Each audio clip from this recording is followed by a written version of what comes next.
மயிலாடுதுறை மாவட்டம் வைத்தீஸ்வரன் கோவிலை அடுத்துள்ளது கதிராமங்கலம். இங்குள்ள சித்தர்புரத்தில் அருள்வாக்கு சித்தர் திலகராஜா சுவாமி அவர்களால் 18ஆம் படி சங்கிலி கருப்பண்ண சுவாமி, விநாயகர், பாலமுருகன், வராகி, சடாமுடி சித்தர், ஜடாமுனீஸ்வரன், அகோர வீரபத்திரன், மகாகாளி, ஸ்ரீ மாரியம்மன், சப்த கன்னிகள் சிலை நிர்மாணிக்கப்பட்டுள்ளது. இக்கோவில் கும்பாபிஷேகத்தை ஒட்டி யாகசாலையில் புனித நீர்க்கடங்கள் வைத்து வேத விற்பன்னர்களை கொண்டு 2 கால யாக பூஜைகள் நடைபெற்று யாகசாலையில் மகாபுர்ணாகுதி நடைபெற்றது.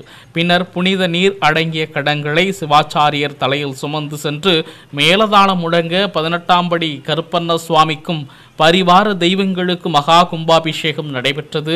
இக்கும்பாபிஷேகத்தில் ஆயிரக்கணக்கான பக்தர்கள் கலந்து கொண்டு 18ஆம் படி கருப்பண்ண சுவாமியின் அருளை பெற்றனர்.